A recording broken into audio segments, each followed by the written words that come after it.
with is this thought, actually, is this thought.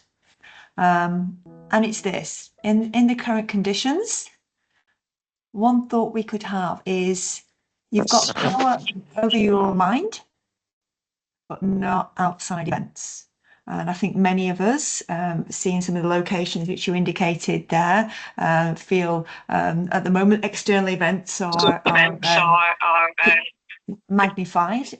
We've no power over those, but we do have power over our minds. And it's about realizing this and finding strength. So that's the backdrop to today, really. A quick introduction to myself. My name is Catherine Bentley. Originally from the UK. Been in the region now around about 21 years. Very happy to be here alongside John Bentley. John, do you want to just introduce yourself briefly? Yes, absolutely. For those of you who might have spotted it, yes, we are man and wife. And we work together, which is not always easy. It is not always easy, but we manage our emotions so that we can work together. We work together very, very well. Let me just say one thing about Marcus Aurelius, because he was known as the philosopher king. He was celebrated as a philosopher king. Why? And a good Roman emperor. Now, why was that? Because he was known for his stoic beliefs and his adherence to duty. And in particular, he's recognized as being somebody who was able to manage stability in the Roman Empire throughout a very, very challenging period. They had wars on all their fronts and followed by a devastating plague. But he believed emphatically in managing his emotions in all of this. Now, isn't that interesting? He had all these wars going on, and he had a plague. Doesn't this sound familiar? So his quote is extremely relevant to what position we're in, all of us are in today. Thanks very much. Catherine, carry on. Yeah. Okay. All right. So I see now we've got something like 125 people in the session, which is great. We just want to, I know we asked people in the introduction, but we just want to really get a feel where people are located right now. I'm going to ask you, if you wouldn't mind, please, I'm going to open a poll. All right. And I'm going to ask you to indicate which is your current location. So I'm going to launch a poll, which you should see on the screen in front of you in a few seconds. I'm just going to ask you to indicate which one best describes your current location. Is it Kuwait, Qatar, Bahrain, KSA, UAE, or outside of the GCC currently? So if you wouldn't mind, guys, just tick in the box which most accurately describes your current location, so we get a feel for where people are as we're actually working through the session today. All right, give us a few seconds to do that.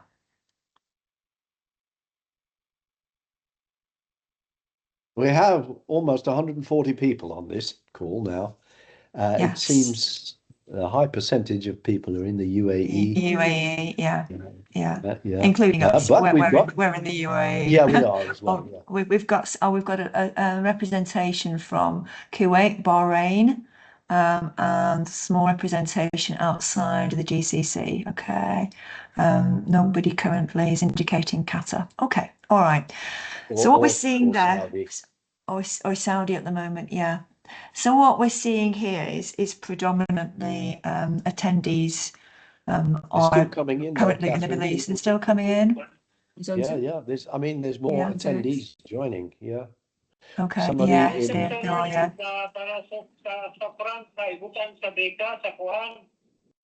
I'm just going to make sure everybody's. I'm going to make sure everybody's on mute. Yeah, I'll make sure everybody's on mute so we don't get any background. Okay. All right. So most of us then are in the Middle East, and I think that being the case, these kind of headlines very much depict the environment that we've been living in for the past 12, 13 days. the kind of headlines that we've been seeing. And unfortunately, certainly here in the UAE, the kind of messages that we're getting on a pretty frequent basis. Yeah.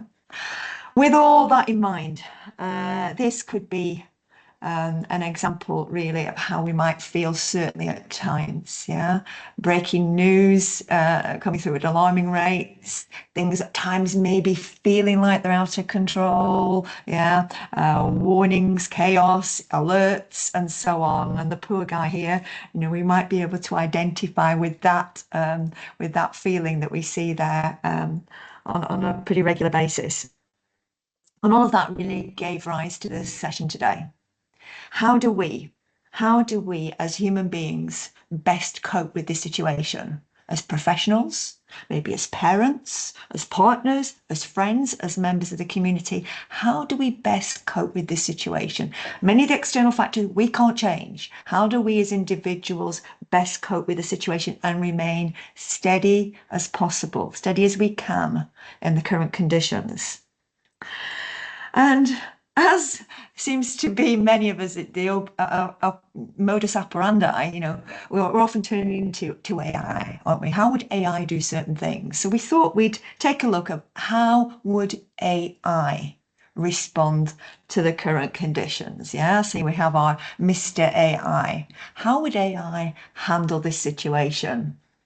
And John is going to give us some indication of what would be an AI likely response, given some of the conditions we've been experiencing over the past 12 to 13 days. Okay, John.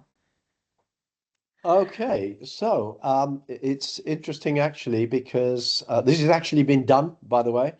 But in the first instance, let's just think about how AI would respond. So the systems or the system, let's just pick ChatGPT as the common one. This would respond in the following ways. It would most definitely be able to process incoming data, and it'll do it very quickly, very, very quickly. So, okay, that's a thumbs up. It can identify what's going on in terms of patterns. Its algorithms allow it to do that. And the next one, Catherine, it can calculate what the probabilities are. All good stuff, really, in that sense. In that sense. And it would recommend responses, possible responses. So, okay, maybe that's interesting. Let's just have a look now and see what it would not do. This is all based very firmly on logic. AI would not do these things. It would not experience any kind of emotion, fear, anxiety, or uncertainty. It cannot do that. It can pretend to do it, it can mimic it, but it will not actually experience it. It won't do that. Catherine, you put it up there. Lose sleep. Yeah, it won't do that either. That's excellent, but it won't lose sleep. Also, it won't catastrophize, meaning everything around you is doom and gloom. Okay, and this could happen and that could happen. It can point out probabilities and likelihoods, but it doesn't tend to do that. And it doesn't get overwhelmed by newspaper headlines. It might show them to you, but it will not actually feel anything. Now, the interesting thing about this is they've actually done this. And it was a war game, one side and the other side.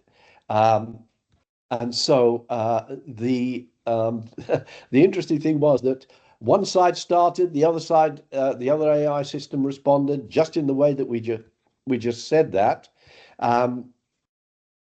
Hello? Oh, am I still connected? Yes.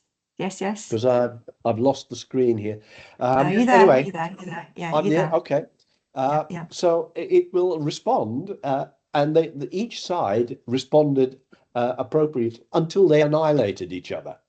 That was the war game. They just carried on, carried on and carried on and carried on because the logic of it is we just do it until the last one standing.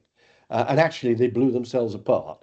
So that was the war game conducted by real, in many ways, copying what's going on here for us in the Middle East. So let's carry on. I can't see the slides, Catherine. Okay, see, I don't know why. Can everybody else see my screen? Guys, Yes, can you we see do. it? Because I don't know why you can't see it, John. Yes, it's visible. Yeah, I Okay. can see it now. It's come Okay, back. human It's come difference. back. The human difference. I Yeah. just think we've got a little bit of a signal issue here. The human difference. Okay. So what is the main difference, all right, between an AI system and human beings? Anybody want to put it in the chat? Anybody want to give me an indication of what you think the main difference is? Anybody?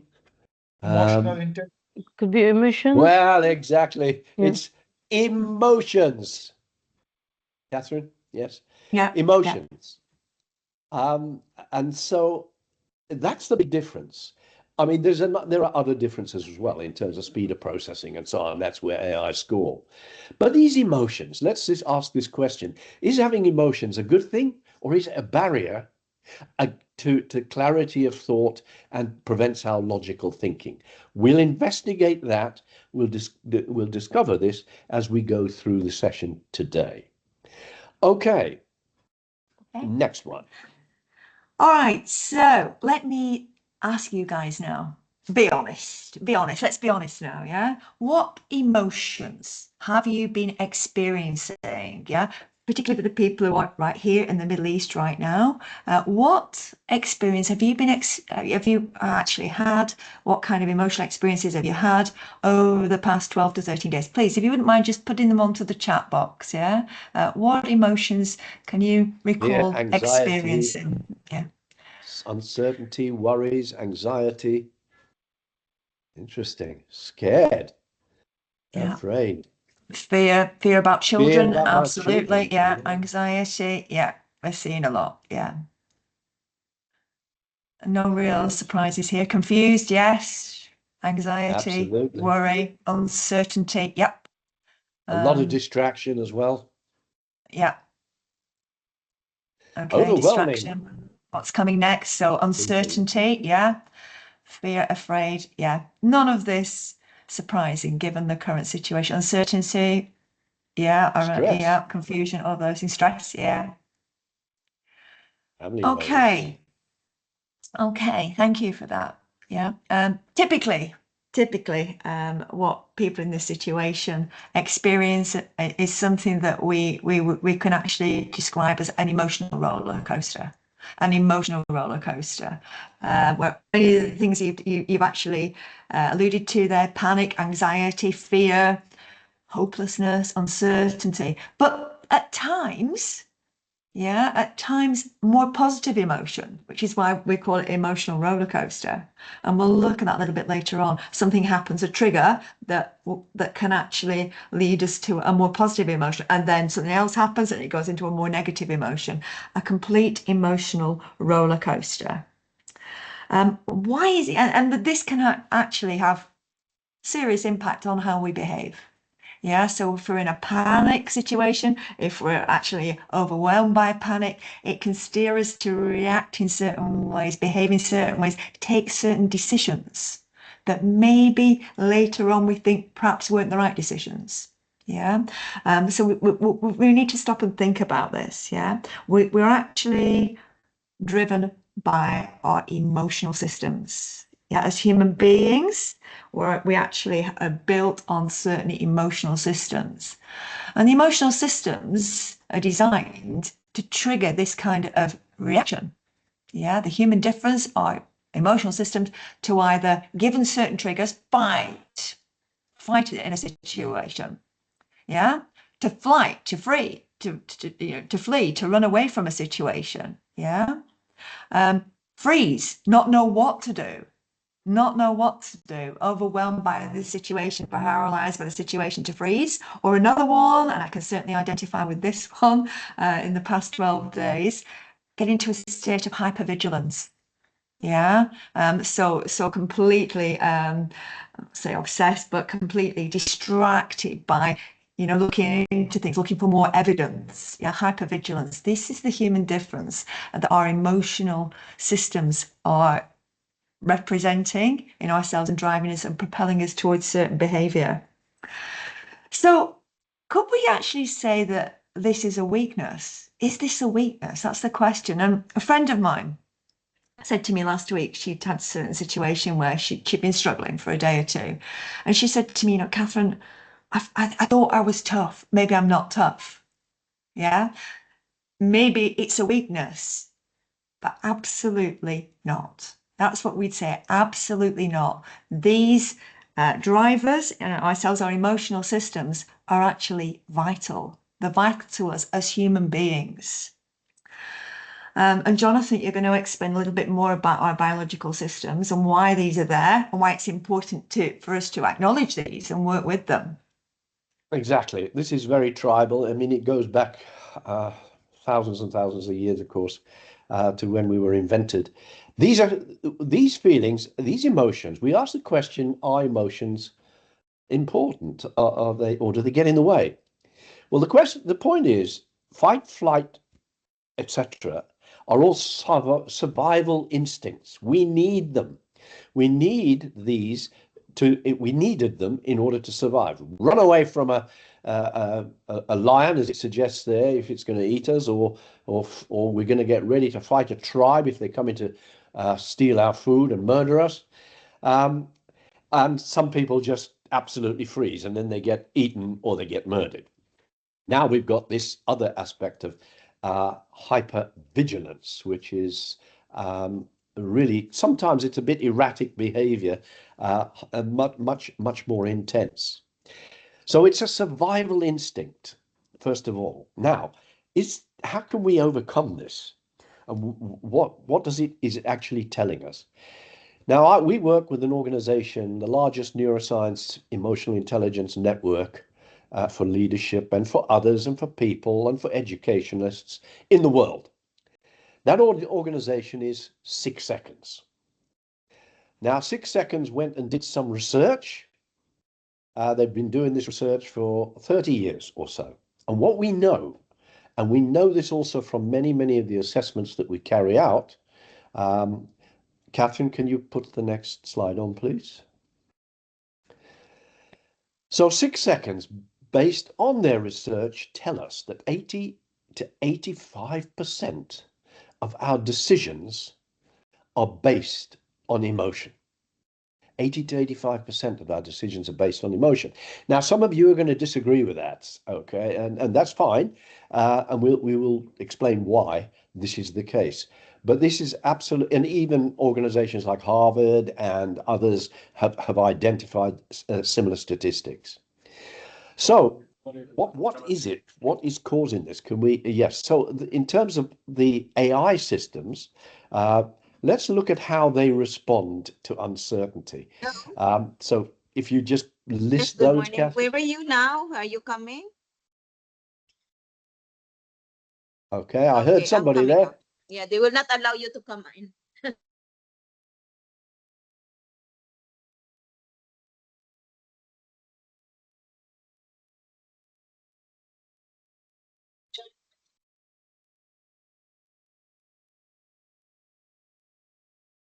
John, you need to unmute yourself.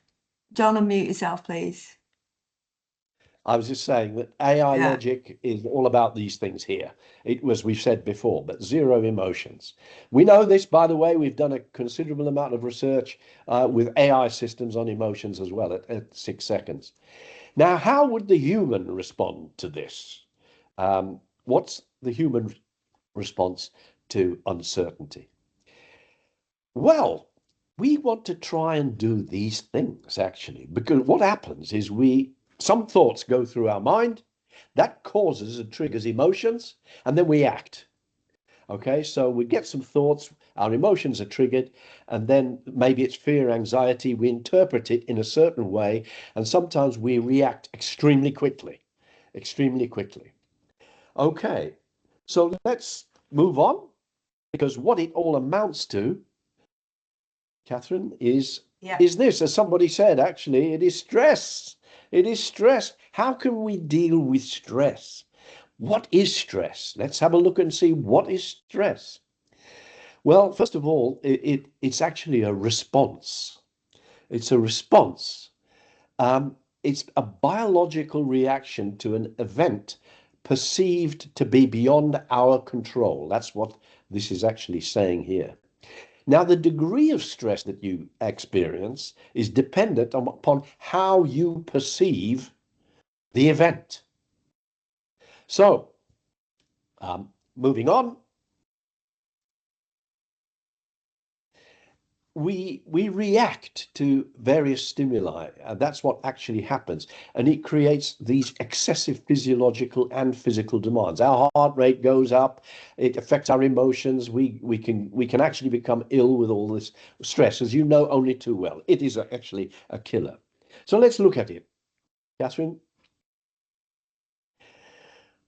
We can control this. We can try our best to control it. Why? Because stress is these things, what I've just said there. It's a reaction to an event that alarms us. But stress is what how you it's not something that happens to us. You know, when you get cold, you get these little goosebumps. That's automatic. Stress is not that.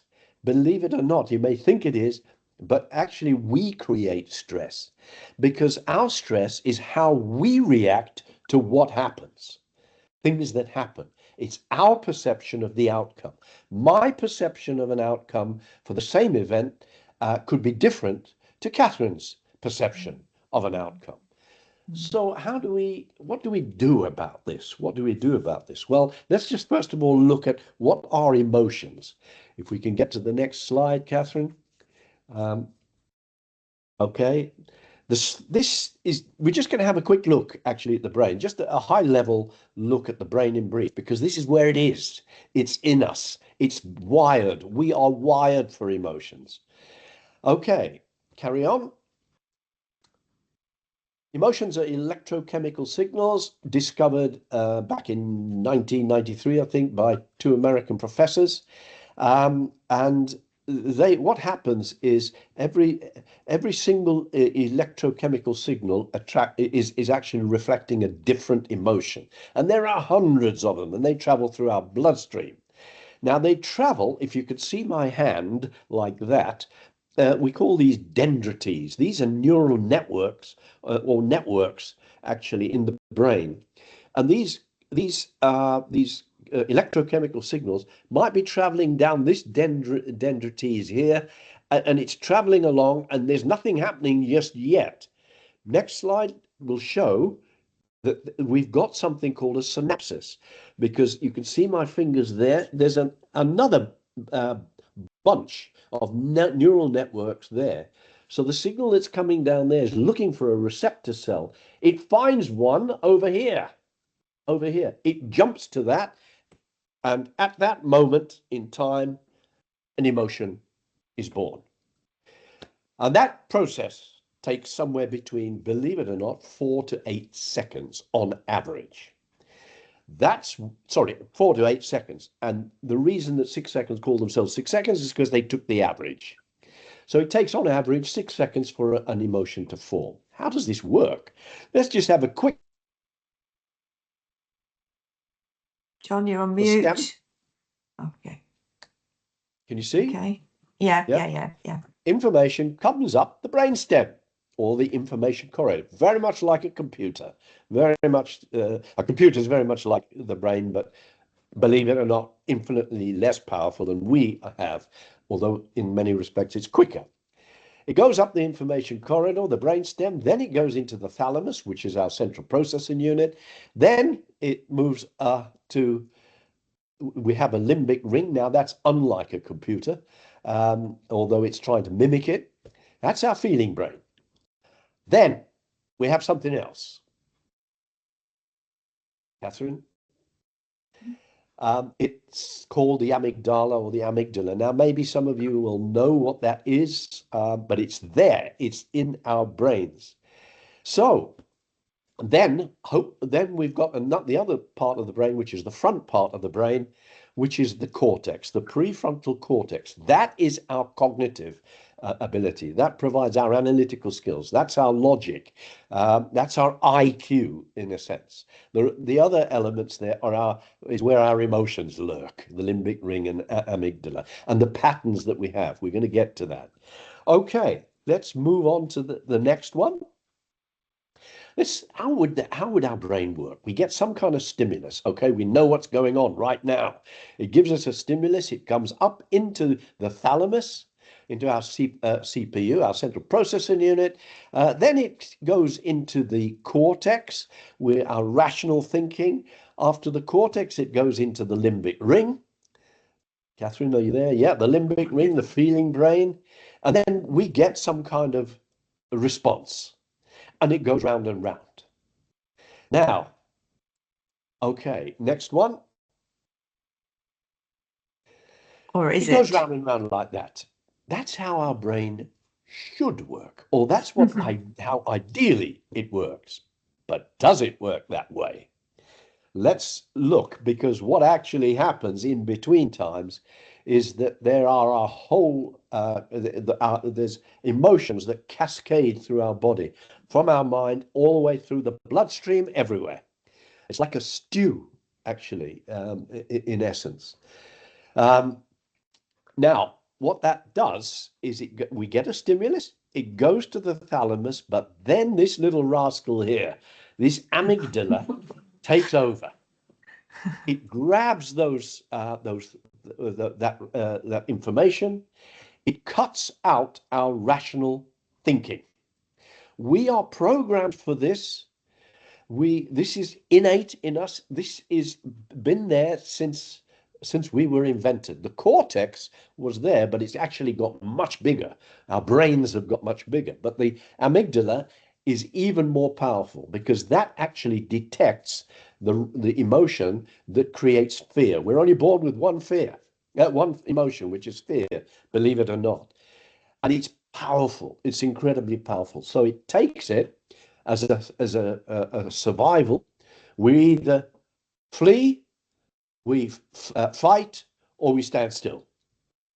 But the feeling brain then is cut off from the thinking brain. We no longer really rationally think.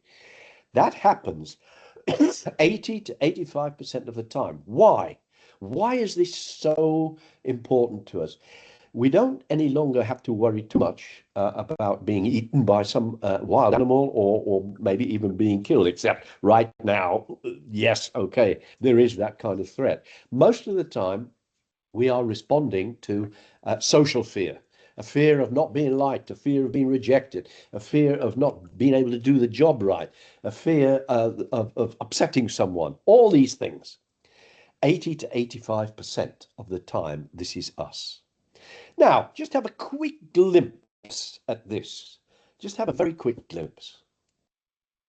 Did you know that chronic stress physically changes your brain? When stress sticks around too long, your amygdala, your brain's alarm system, actually gets bigger, making you more reactive to stress. At the same time, your hippocampus, the part of your brain that helps with memory, shrinks, leading to brain fog and forgetfulness. But here's the good news. Your brain is adaptable. You can reverse these effects with simple habits. Get 7 to 8 hours of sleep to support brain repair. Move your body daily. Exercise helps your brain grow new cells. And use deep breathing to reset your stress response. Your brain is resilient, so give it the support it needs. So it would be good if we could get enough sleep. Did you know? As you know, these warnings keep coming and giving us more and more stress, actually. So it's making it a little bit more difficult for us to do that. But we have to try and rationalize this. And it ultimately ends up, this is a mindset. You can do this.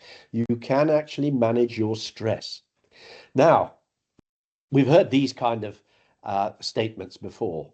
All right. You are too emotional. You are too emotional. We've heard that. Don't bring them to work. Leave your emotions at home. And whatever you do, keep your emotions out of decision making. Remember, we asked the question, are these emotions important, or do they hinder us in some way? So let's see. This one especially, keeping your emotions out of decision making, or you're too emotional. Is this true or not? Well, it isn't. It's impossible to do this. We're human beings.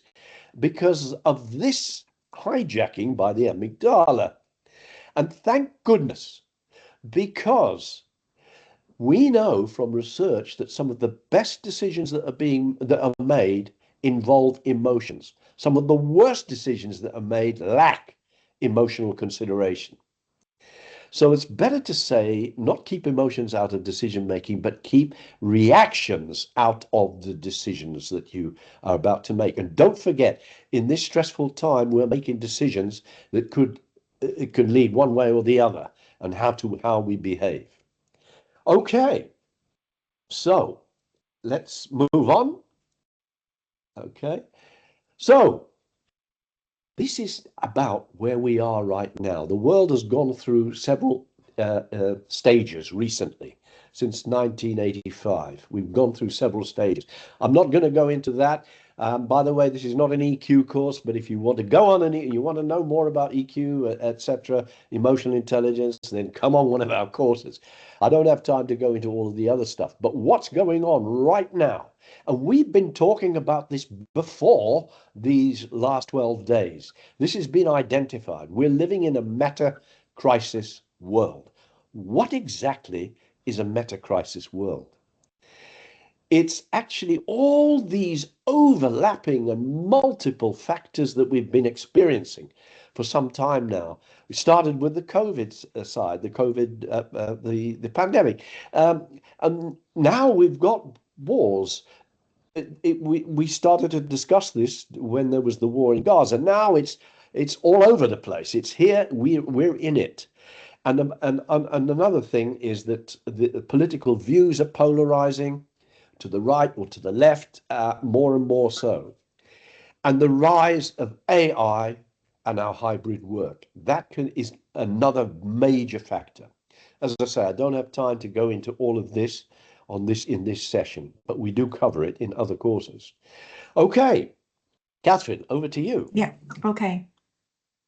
So we've been talking about the crazy world, VUCA world, the Barney world, the meta crisis world for some time now, and how this has given rise to stress. You know, stress we've known for a long time has been increasing. Yeah. And with obviously, you know, results in terms of mental health. I'm just going to put everybody onto mute again. Just 1 second. We've got somebody, we've got a bit of background noise. I'll mute everybody. John, you need to take yourself off mute when you start to talk again. Okay. All right.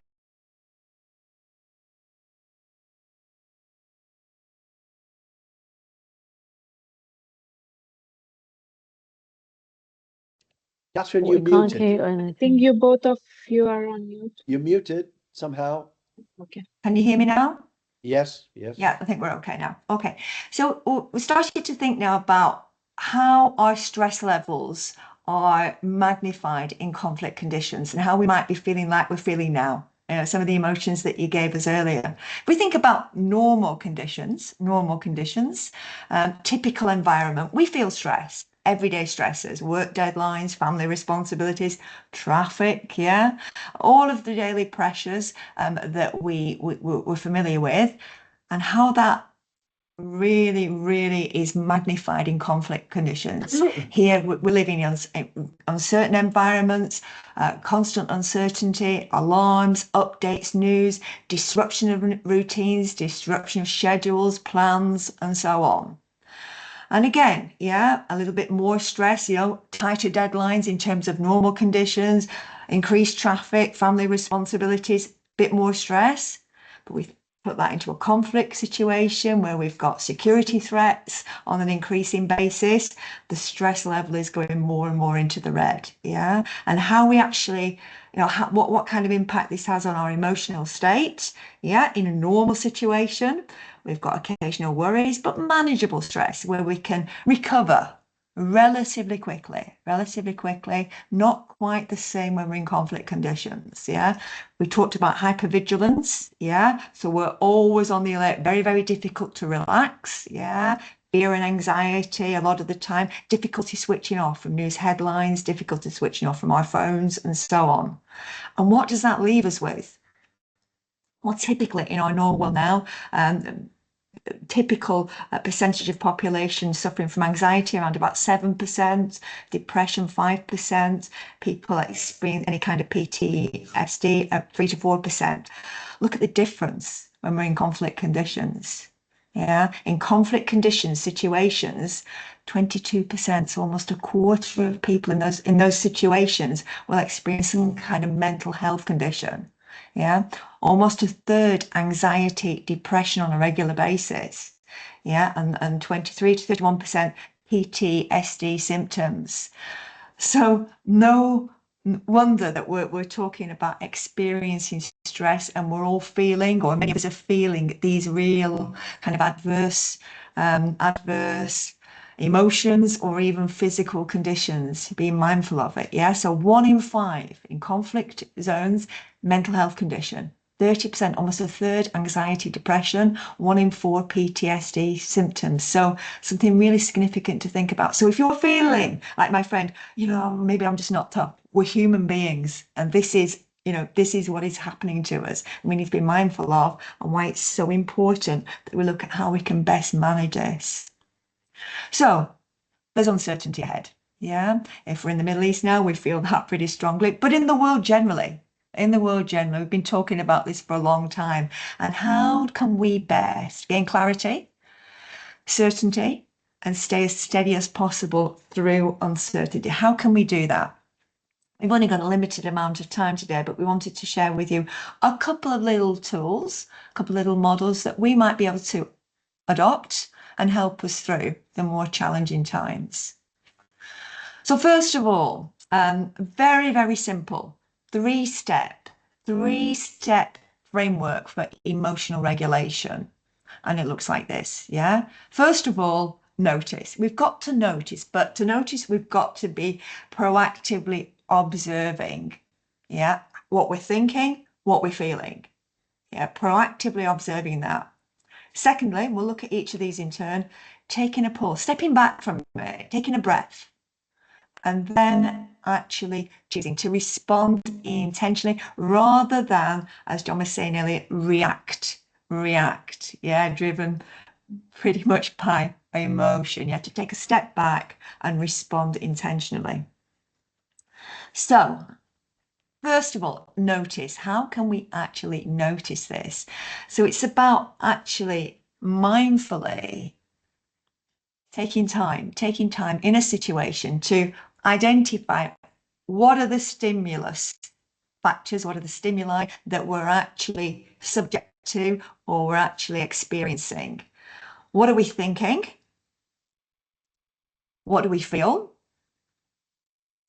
And how are we actually behaving, and how we can actually best adapt that to get the right outcome, to respond as best we can, to manage ourselves through challenging situations. Yeah, and we're going to talk about something called the TFA model shortly to do that, the think, the feel, the act model. So noticing, observing, recognizing what's happening inside of you rather than just, and I've been guilty of this, lurching from one emotional reaction to another. Yeah. So actually asking ourselves, what am I thinking now? What are my thoughts? Yeah. What has triggered that thought? What am I feeling right now? What are the triggers for this reaction? Yeah. Examples here, all the things that we heard at the beginning: anxiety, fear, overwhelm, anger. You can't regulate what you haven't actually observed, noticed, and started to analyze. So absolutely critical that we're thinking about what we're noticing. And as John said, this isn't an emotional intelligence session per se, but as human beings, we will all experience a whole range of emotions in an average day. Yeah, let alone a situation where we might be involved in some kind of conflict region or situation. Yeah, all different kinds of emotions in different types and different levels of intensity. And I think it can be quite interesting and useful to look at something like this, where we think about our emotions, understanding what our emotions are at any one time, whether they're very intense or lower intensity, whether they're a very negative emotion or a more positive emotion. So again, some of the emotions that you've indicated you've experienced in this current situation.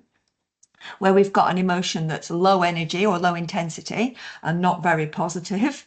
It can be things like worry, unease, fatigue. That's a big one that I've talked to a lot of people about over the past week or so. Sadness, feeling helpless. So low energy, negative emotion. Where we've got higher energy or higher intensity but negative emotion, that can be things like the anxiety, anger, panic, frustration, feeling overwhelmed. So higher intensity, negative emotion. Where we've got a more positive emotion, but still lower energy, it can be things like calm, reassurance, contentment. And then when we've got higher energy, and higher in terms of positivity, things like hope, courage, determination, motivation, confidence. So we can see the difference there, where we feel perhaps frustrated, which can cause us to be demotivated. Where we start to manage our emotions, we can move that into still a high energy, but more positive emotion, being more motivated by things. And we'll talk about how we can do this a little bit later on. But this is just something about noticing where are emotions and where would they fit in this quadrant? Where would they fit? The other thing to think about in terms of noticing, what are the patterns? What patterns can we observe in what we're thinking, what we're feeling, and how we might, without managing properly, behave? Think, feel, act. John, do you want to just take us through that, please? Okay. Now, our brains like to form patterns. These are neural networks, like I've said before, and we have billions of these. Okay. So in our brains, then, we have certain patterns of behavior, and they are there. And it's very efficient, by the way, to have these patterns because we can work on autopilot. We don't have to stop and think for too long when we're in certain situations. The difficulty with this is that sometimes we are in situations that are complex and unusual, stressful. At that moment, we may react. We may use one of these patterns to react in an inappropriate way. Now, I'm just going to tell you a little story because when this first happened, we had a situation here when we heard that one of the first times we heard these loud bangs, and we were with a friend.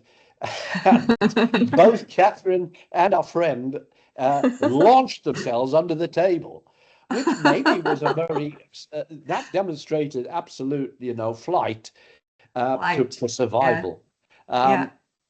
So I'm going to chip in here. I'm going to chip in and say that another friend was here with us. I'm not going to name any names, who froze, didn't know whether to go outside or to go under the table. And John went outside to see what the situation was, more of the fight reaction. So you had a whole range of reactions to that situation. But mine was exactly definitely flight, right. And I'm sure under the we've all table. experienced this. We've all experienced that. So what we have to do, you cannot ever get rid of a pattern or a habit, whatever you want to call them.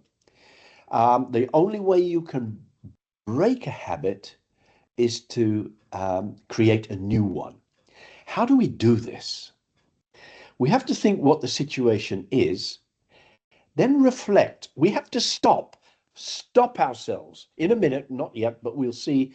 There's an emotional competency called consequential thinking. Stop, pause, as Catherine said, pause. What am I thinking? That's creating the feeling. What am I feeling here? And how do I typically act? Well, I jump under the table, or I get, because I'm feeling extremely vulnerable, intimidated, worried, fear, scared, whatever. So when you know what you're thinking, what you're feeling, and you know what your actions, the idea is what patterns of behavior do not get me the best outcome. When whatever those are, okay, we need to find them. We need to identify them so that we can manage them, not suppress your feelings. That's not the answer. We need to be able to work with them. It's data. It's telling you something. When you've done that, that's your reaction. That is your autopilot. when you can figure out what the triggers are, when in this situation this happens, I do that. When I hear a noise, a loud noise, I now think it's a bomb and I jump under the table, which isn't maybe the necessary thing because I'm feeling extremely vulnerable. So you have to identify what your patterns are. And it's not easy to do. I'm not saying it is, but it requires practice. And now, when you consequentially think, stop, wait, we take what was called the 6-second pause. Stop, work out. I'm going to jump under the table. What are the costs of this? So the consequential thinking and recognizing patterns has a cost associated with it, Catherine, and it also has benefits associated with it. Can you move this forward? Yeah. Okay. So this I was is a wondering, situation. shall I just talk Yes, through this one? this is Because it is you. actually This my, is you. yeah, this, and I'll share this with you. This is a pattern that I recognise in myself that was not a beneficial one to me in this situation. So, see a news report about something to do with the conflict, details about damage, casualties. 100%. My thoughts were, this is going to get worse. Yeah. Feelings, fear, anxiety, helplessness, and others as well, but they were the main ones. Yeah. My actions, hypervigilance, constantly checking news and social media. Yeah, that was absolutely a pattern I identified with myself a few days ago. Yeah, so my trigger there. Yeah, when I'm monitoring the news and I see this kind of report, this is the pattern I could see in myself. Yeah. So starting to think about this, yeah, what are the costs of this to me? Yeah, time loss, because what I found was I was becoming almost obsessive about checking media every few minutes, losing time, emotional exhaustion, 100%. Yeah, increased anxiety, recognize that, distraction, inefficiency. It was not a beneficial pattern to me at all. There could have been some benefits in terms of checking media to be informed about the situation, but other ways of doing that. Yes, the conclusion I reached was that I had to change something in this pattern to enable me to move forward in terms of my work and so on in a more positive way. So that's just an example there of recognizing patterns that can, patterns that can form because of certain triggers. And it is this recognizing the triggers. I realise my trigger was when I hear news reports about attacks, I'm immediately checking more news, starting to imagine worst case scenarios, and the whole pattern, proceeds like that. So it's about thinking in these situations, what are your triggers? What are your trigger points? And then, as John said, it's about taking a pause. John, do you want to talk about pause? Okay, so I said earlier on that these electrochemical signals are the emotions that are created. It takes between 4 and 8 seconds for an emotion to actually be created. If you do this, you take what we call the 6-second pause. The same thing happens, but in reverse, because what we're trying to do is get away from the amygdala and bring our thought process back into our logic. What is it that I'm thinking? Now you're starting to think logically. What is it that I'm feeling? You're starting to bring it back into logic. Whilst you're doing that, the fact is that as it takes on average 6 seconds to form an emotion, those chemicals subside in 6 seconds as well. And we all know the saying, don't we? Count to 10 before you do something. So if you can count to 10, that's even better. But you need to do these things. You need to stop, slow your thinking, step back and consider your thoughts, consider your feelings. This is typically how I act. I don't want to act that way. And by the way, in Catherine's scenario, it was actually causing her so much stress. She couldn't even watch the news anymore. She just went to bed on a few nights because it was getting her too stressed. So it helps you when you do these things to move the brain. Now, it doesn't happen automatically. You have to practice this. Might not happen the first time, but you analyze it. What was I thinking? What was I feeling? How did I react? What's my typical reaction? Get yourself an inventory of these typical behavioral reactions that are not the best for you. So that's you. So this is the definition of what we're trying to do there. We're trying to blend our thinking with what we're feeling to make a better decision, which is exactly what Catherine did eventually. She decided, I'm not going to listen to this anymore. And so she had a choice to make. We've all got a choice. This is how we can control our stress. Okay, she's now going to respond intentionally rather than reacting on autopilot. Okay, what is within her control? What was it? What would be the most helpful response I could have, and what action would help me stay steady? Well, interestingly, the action she chose. Tell anybody. I can tell you what I did. I deleted social media from my phone. I deleted Facebook, I deleted Instagram, and so on from my phone, because I just felt that was healthier and relying on other more formal sources of information. And I found it extremely liberating. It's helped me to stay steadier over the past few days. Yeah. So identifying that really, and more able to do some of these things. Yeah, refocus on work. Yeah, reframe thought. All of those things. Connect with other people. Yeah. So this is it. Limiting media exposure for me has been the best way of me managing a situation. The other pattern was not beneficial.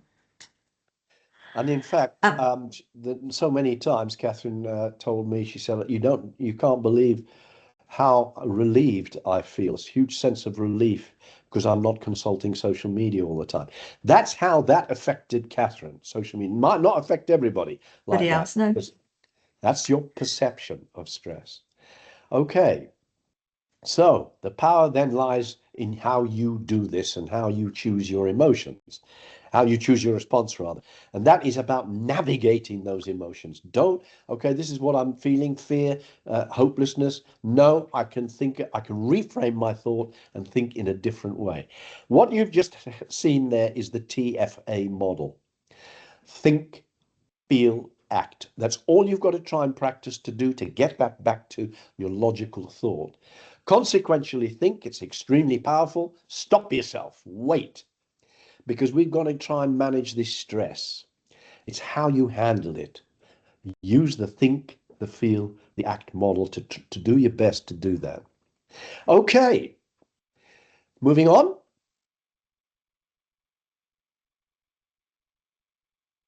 All right. Now, there's another aspect to this. All right, I'm going to show you my little formula in a minute, but one of these, we've heard a lot about resilience in the last few days. A lot of people are talking about resilience because it's fundamental to managing our stress and giving us clarity of thought. What is this? How do we do it? Well, we have to be able to control stress, first of all, TFA, and then we've got to build our resilience. So what exactly is resilience? What is it? Especially in our times of uncertainty here. What does it look like? Well, I've got something I can share with you. It's people naturally think, okay, it's the ability to adapt, bounce back is what we always say, but it's more than that. Okay, yes, it's the ability to adapt, recover when facing stress, uncertainty, or adversity, but it's more than that. It's more than that. Resilience also requires, next slide, please. It also requires us to we can't ignore reality. We're not saying that, by the way. We're not saying that. Next one, Catherine. This is a little bit tricky because we're in different rooms and Catherine is managing the presentation. Okay, so it's this ability to do these things. It's actually about adapting to change, absorbing the pressure, much like Marcus Aurelius, in his stoic behavior, his stoicism, his belief in philosophy. Maintain a perspective and continue to move forward. So, but it's more than that. It is to prepare for change. Preparing is part of it. So the summary here is this: our capacity to prepare for, recover from, adapt, and move forward with agility and energy to face stress, adversity, or challenge. Even in these times that we're in right now, we can actually do this with agility and energy. I know it may sound strange, but you can do that. Next slide, Catherine. So how is your resilience? Well, I'm going to give you a little summary here. So whatever the situation is, yeah, you hear air defense activity, or you see news reporting, okay, that's the situation. Your own automatic thought there, things are going to get worse, we may not be safe. But here's the thing, you can actually change that, reframe this. This is all about reframing, and have a different thought. The situation is uncertain, but right now I am safe and I will focus on what I can actually control. The normal emotional behavior from that reaction is fear, anxiety, etc. But you can actually stop. Now, wait a minute. I'm thinking like that. Okay, I've got concern, sure, but I'm alert because I'm prepared. I've got a better calm nature actually, and more determined, so I can check whatever my trusted information is. Just use the trusted information, which is what she's done. And as it says, pause, stop, think, use your breathing. So the key to this is that it may not be under your control. You can't control everything. You can't control what's outside of your control, but we can interpret it differently. Okay, Catherine, the next slide. Okay, your formula. Okay, I've got a formula for this. Okay, so can you just put that up, please? So this is my formula, all right? Have you got that? It's simple, isn't it? You've got it? No problem. Well, I don't understand it, so tell us. Okay. All right, it is simple because we've actually covered it. Resilience is the sum of how we manage stress, our stress management, which in itself is a function of think, feel, act. Then the second part is actually to exercise optimism. Optimism is a function of emotional intelligence. Let's have a very quick look at optimism, because we actually call it exercise optimism because it requires work sometimes. Okay, so resilience is not about denying what's going on and denying that you're in a difficult situation and how you feel. It's that thing there. It's believing that actually things are temporary. We can manage it and we can do something about it. So now we come into optimism. What is optimism? Optimism is our ability to see beyond now. Now, some of you will see that differently. We see things differently. Some of you will see opportunity is now here. Some of you will see opportunity is nowhere. Okay, normal. It's normal. We see things differently. It's how we interpret it. Okay, so optimism, we can change things. It's our ability to see beyond the clouds, our ability to see beyond now, our ability to know that there is a solution somewhere. We may not have it, but it's there. What can we do? Let's have a quick look. Now, Winston Churchill's quote is famous for this. A pessimist sees the difficulty in every opportunity.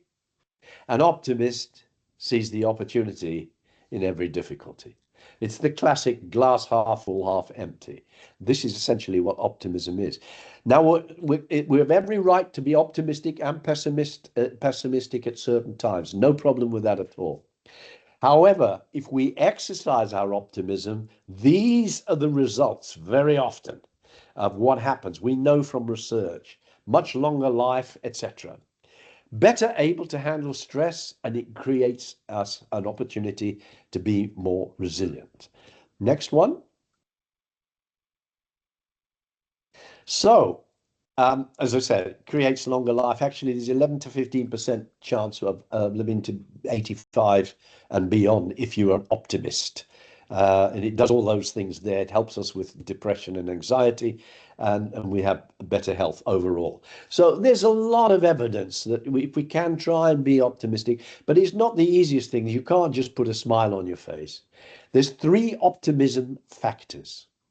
Now, I want to cover this just briefly, and then we're going to finish. The 3 optimism factors are time, isolation, and effort. And you can see there the red, it's abbreviated to TIE. What does this actually mean? Okay, let's have a look at it. Next one, Catherine.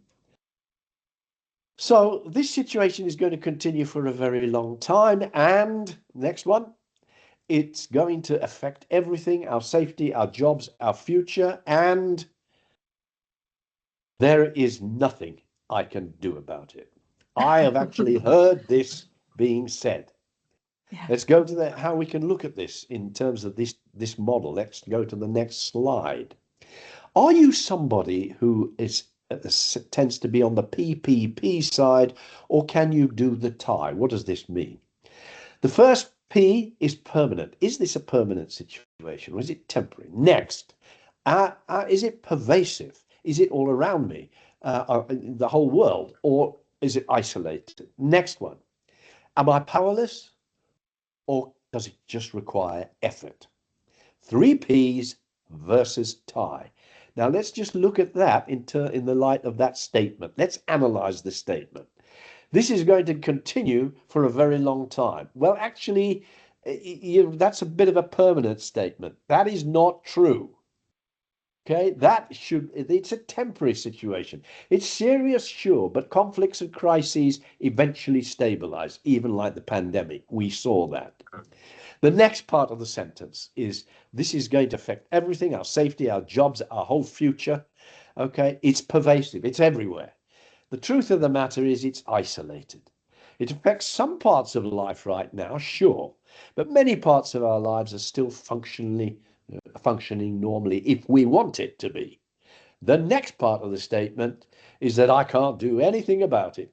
To a degree, there's some truth in the fact that you can't control it, but what you can do, there's effort required. You can do all these things. There are things I can do to take care of myself and the people around me by doing these. Okay, I can stay informed by looking at the right sources, maintaining my normal routine, supporting others maybe, and taking shelter when required, like we're supposed to be doing. That's what we can do. Okay, so these in challenging times, yeah, are you more on the pessimistic side, permanent, pervasive, or powerless, or are you more, can you use this model to change your thought? It's temporary, it's isolated, it just requires effort. Okay, there you have the TIE model. I'm not going to go into this in great detail. It's just one statement there that talks about Catherine, if you can move it on. Next slide, next line. Okay, it's just that it bends and it's much stronger than oak. It's a Japanese proverb which helps us to understand how we can change our thought process. This is called cognitive flexibility, our ability to flex our brains to think differently. And it's a symbol of all of those things there. And that's what we can do. We can use this model in our brain to think differently. Okay, we can bend, but we don't need to break. Okay, next. Right. I think we have covered that. Okay, yes. I think the final thing that we wanted to add today, hopefully we've shared a couple of models there that could be useful. But the other point is this, I mean, we have a saying in English, I'm not sure if it translates to other languages, no man is an island. Yeah, and in these situations, we did make a little bit of reference to it earlier on, I think in the video. Yeah, actually getting support from other people and offering support to other people can be absolutely critical, something that we shouldn't overlook. And I wanted to just share this little video with you.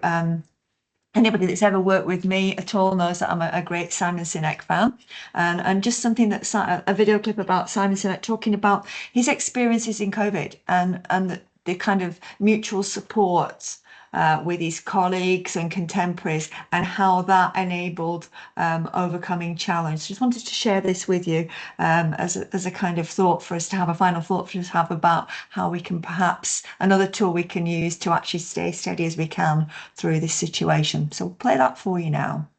It's only a few seconds. When COVID first hit, I, like so many, had to pivot my business, and we had, serious issues that we had to face immediately. There was no luxury of time. And I called a friend of mine who's active duty military, and I asked him a very simple question, which is, how do I compartmentalize my emotions so that I can stay focused on the mission? And he said, you can't. And he actually gave me a very stern warning. He said, we can do it for only very short periods of time. He says, but no one escapes the trauma of combat. He says, some people go through it many months after they get back. And people are all confused because everything's fine and we're familiar and like we know the score and you're back home, but that's when it starts to show up. And so I called all of my A-type personality friends and said, okay, none of us are going to get through this without feeling something. So we made a deal that if we started to feel anything, we would call each other. And sure enough, a friend of mine started to go through it, and she called me, and we had, she's a well-known CEO, and went for long walks and struggled, and we did it together. About 4 or 5 months into the pandemic, I started to feel off my game. I started to feel a little burnt out, a little tired, a little unmotivated, and so I called that same military friend, and I said, by the way, what are your symptoms when you start to suffer trauma? And he said, I go to bed late and don't want to get out of bed in the morning for no particular reason. I went, yup. He said, I have an unproductive day and I'll rationalize it. Like, oh, that's okay. You're allowed a day of unproductivity, but I'll have another and another and another. And I went, yep. And then he said, I become really antisocial. I don't want to talk to anyone, and I definitely don't want to ask anybody for help. And I went, yep. And what I realized is I was going through the trauma. And so I asked him, what do you do? And he says, you have to force yourself to get into a sleep habit, and you have to reach out to people for help. And that's what I did. I called people and told them that I was struggling. And I came up with a rule that there's no crying alone. That if you feel overwhelmed, you just pick up the phone and call somebody and say, can I just talk? And I think the thing that gets us through this is the quality of our relationships, quite frankly.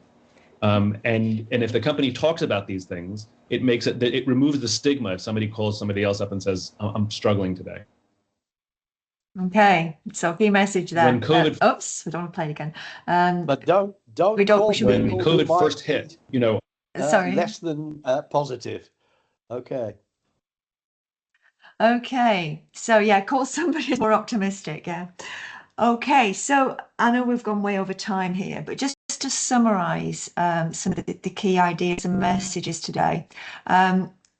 Reality is 2026, we're living in a meta-crisis world. What we might be experiencing pretty much firsthand here in the Middle East is an example of that.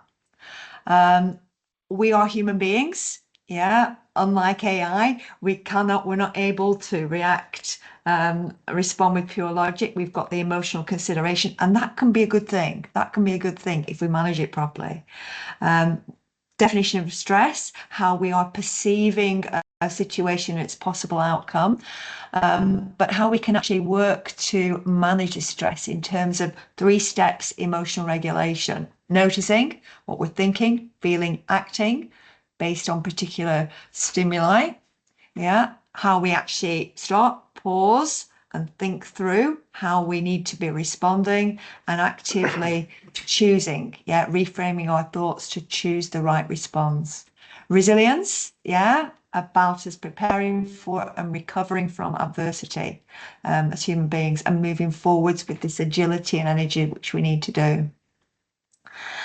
So key resilience components, how we can reframe what's going on around us, reframe our thoughts to generate more appropriate or more useful emotions and the right kind of response. And optimism, where are you on the optimism scale? Can you reframe in terms of the optimism model? And absolutely critically, human support. And we're human beings. We're therefore able to both seek support from other human beings, but offer support, and that can be critical in these kind of conditions. And I think really to summarize all this, I came across this from Sheikh Mohammed, so ruler of Dubai, quite recently. He said this, yeah, storms don't shake us, they remind us who we are. And I think this can be a good time for all of us to reflect on who we are, and how we actually operate, how we cope, to tap into our resilience and build our resilience to move us forwards.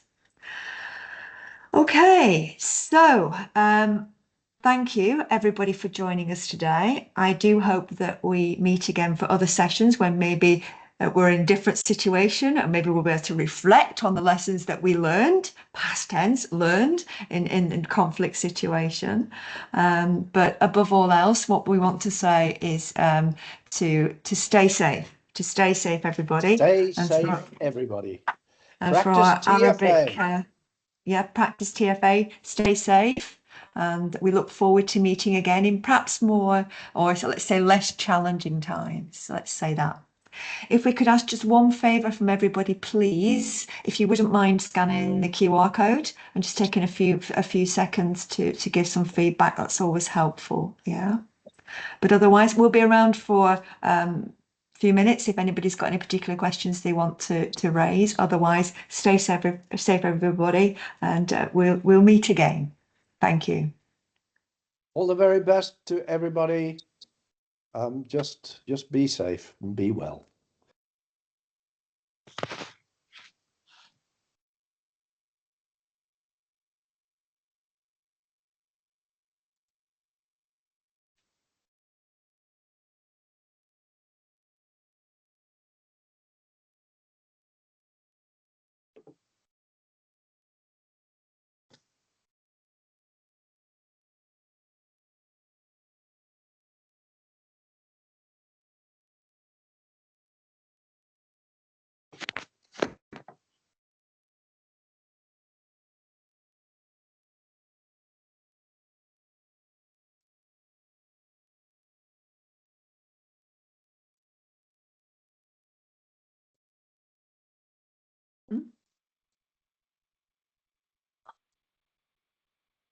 What about it? Me? Why? It's in the kitchen. What do you want? Catherine, I can hear you. Are we ready to leave? If anybody I has think any so. If questions. anybody's got questions, please feel free. We're around if anybody wants to raise anything. Otherwise, I think we can finish, yeah? Okay. There's nobody got any questions. Okay. Well, hopefully, if you want to know more and we go into this in much more detail, then we have courses at workshops that will help with that. Okay, I'm going to sign off now. The slides? Yes, Will you be sharing absolutely. the slides? Yes, yes, the yes, slides are yes. available. We'll prepare a PDF of the slides to send out to people. Yeah. Oh, great. Thank you. Great session. Thank you. Thank you very much. Thank Bye. you. Bye. Thank you. I think we can finish now, I think. I think so. Yeah. I think so. I'm sharing them. Still a few people on. I think they're dropping out one by one now. Yeah.